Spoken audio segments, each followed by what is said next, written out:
नमस्कार मित्रांनो, आजच्या व्हिडिओत तुम्ही एक महत्त्वपूर्ण टॉपिक शिकणार आहात। तर आज तुम्ही इंग्रजी व्याकरणातील एक अतिशय महत्त्वाचा काळ शिकणार आहात। त्याला प्रेझेंट परफेक्ट टेन्स असे म्हणतात, ज्याला मराठीत वर्तमान पूर्ण काळ असे म्हणतात। हा काळ आपण कधी वापरतो, तो कसा ओळखायचा आणि त्याचे वाक्य कसे तयार करायचे, म्हणजेच प्रेझेंट परफेक्ट टेन्स म्हणजे काय, त्याची वाक्य कशी ओळखायची आणि पॉझिटिव्ह, निगेटिव्ह आणि क्वेश्चन सेंटेन्स कसे बनवायचे, तो स्ट्रक्चर तुम्ही ह्या व्हिडिओतून शिकणार आहात। हे सगळं आपण आज अगदी सोप्या पद्धतीने शिकणार आहोत, ज्याला मराठीत आपण वर्तमान पूर्ण काळ असे म्हणतो। हा टेन्स एकदा समजला की इंग्रजी बोलणं तुम्हाला अधिक सोपे जाईल, म्हणून हा व्हिडिओ शेवटपर्यंत नक्की बघा, कारण ते शेवटपर्यंत बघितला तरच तुम्हाला हा काळ चांगल्या प्रकारे समजू शकेल। तर आजच्या व्हिडिओत आपण प्रेझेंट परफेक्ट टेन्स हा काळ शिकणार आहोत। तर व्हिडिओला पूर्णपणे बघा, स्किप करू नका। तर चला मग आता आपण व्हिडिओला स्टार्ट करूया। प्रेझेंट परफेक्ट टेन्स म्हणजे काय? जे काम भूतकाळात पूर्ण झाले पण त्याचा परिणाम आताच्या क्षणी आहे, अशा वेळी आपण प्रेझेंट परफेक्ट टेन्स वापरतो। म्हणजे जी क्रिया भूतकाळात झाली आहे परंतु ती आताही चालू आहे, त्या काळाला प्रेझेंट परफेक्ट टेन्स असे म्हणतात। आता प्रेझेंट परफेक्ट टेन्सची वाक्य कशी ओळखायची ते बघूया।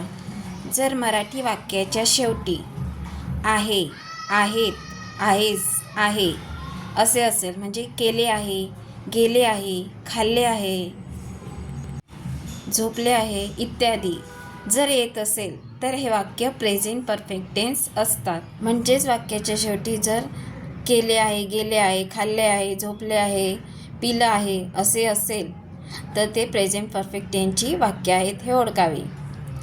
आता प्रेझेंट परफेक्ट टेन्सची वाक्य कशी बनवायची तो स्ट्रक्चर तुम्ही बघूया।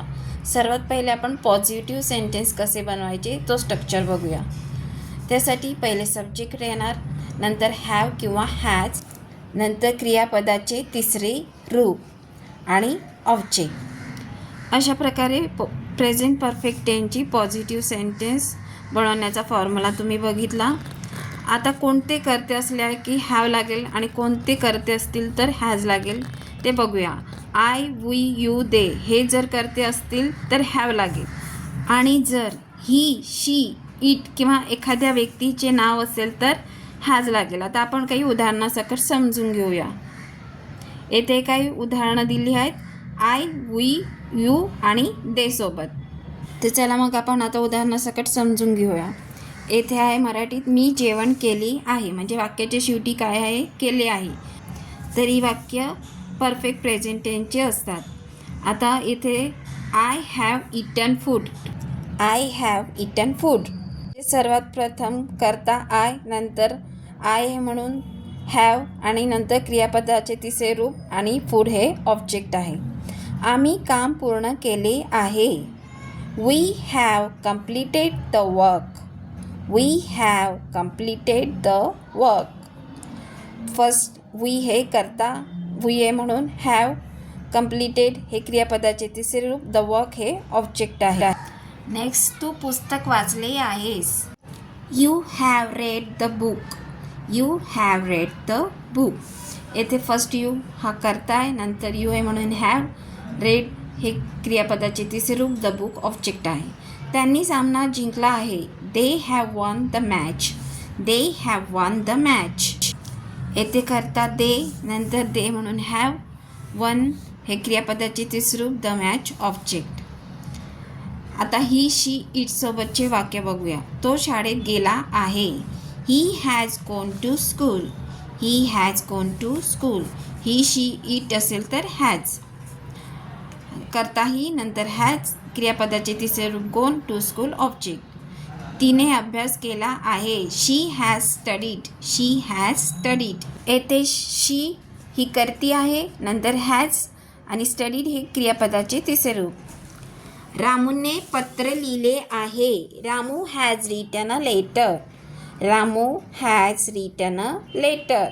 येथे रामू हा एखादी व्यक्ती आहे म्हणजे सब्जेक्ट. नंतर हॅज. रिटन हे क्रियापदाचे तिसरे रूप. अ लेटर हे ऑब्जेक्ट आहे. नंतर पाऊस पडला आहे. It has rain. It has rain. येथे सब्जेक्ट इट, नंतर हॅज आणि रेन हे क्रियापदाचे तिसरे रूप आहे. अशा प्रकारे पॉझिटिव्ह सेंटेन्स कसे बनवायचे ते बघितले.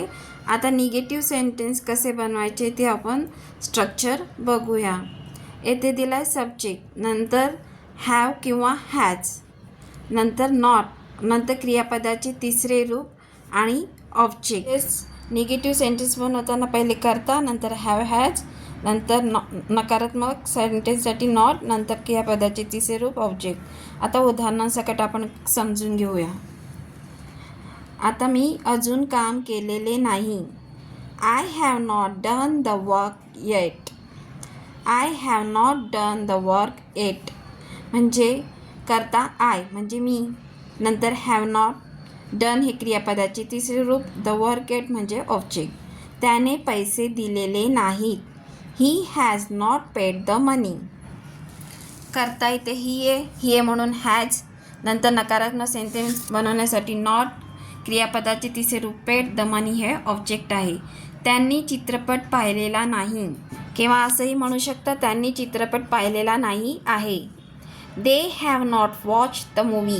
They have not watch the movie. आता येथे दे हा करता आहे, दे म्हणून हॅव, नंतर नकारात्मक सेंटेन्स बनवण्यासाठी नॉट, क्रियापदाचे तिसरे रूप वॉच आणि द मूवी हे ऑब्जेक्ट आहे. आता आपण निगेटिव्ह सेंटेन्स कसे बनवायचे ते शिकलात.